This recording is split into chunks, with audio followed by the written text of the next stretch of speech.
talk about financing real estate. Let's talk about appraisals and how they've gone crazy.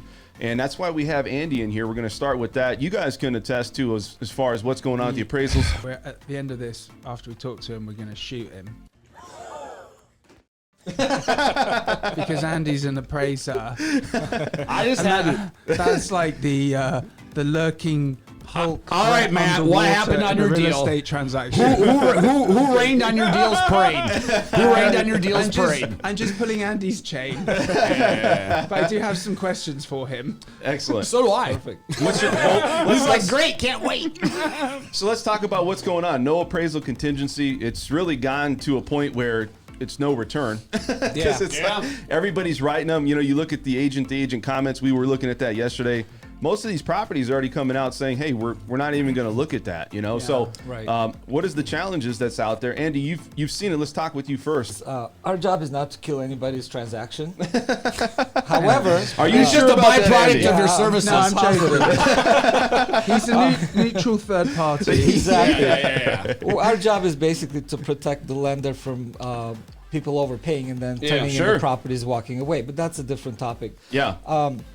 What's been happening lately, like you said, is people are coming in over list price. Uh-huh. And sometimes they're waiving the appraisal contingency, or sometimes they'll say, well, we're willing to pay X amount over appraisal, not to exceed the contract. Absolutely, yeah. That's fine and dandy. And keeping in mind that the comps that we use, because there's so much activity right now, I try to use comps that close within the last 90 days, which totally reflects what's been happening, what property is sold for.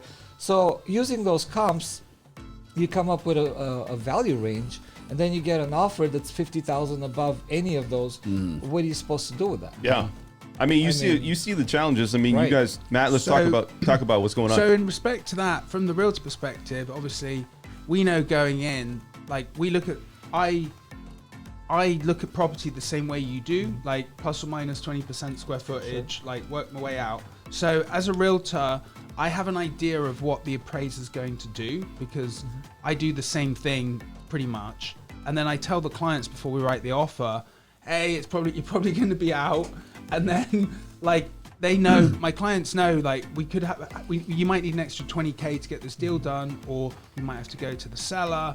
But it's actually right now, it's a bit of a crapshoot from the realtor perspective, from the appraiser, because, you know, I had a couple appraisals where there's a shortage of comps. I've had appraisers that have tried to help the transaction and have even like looked into the future a bit, but not looked into the future, but like they've taken some comps and then they've added an extra value for time. And that was like really cool, which, you know, it helps the transaction happen, because the homes are selling so quickly, and but there's a shortage of comps because there's not many homes that are selling, but they're jumping up quite a bit. And so it's kind of an interesting time now to do an appraisal. But I always, if I can, slide in the appraisal contingency, but I say we will order it within 24 hours. And I come up with some other BS. So they're like, oh, it's okay, they're going to do it. I'm like, we can do it right away. But it's not good to get in a situation with no appraisal contingency unless you've got tons of cash. Thank you for watching an episode of the French Workbench podcast. If you want to tune into past episodes, please subscribe to my channel now. Also, if you want to look at our audio only options, we do have iTunes and SoundCloud.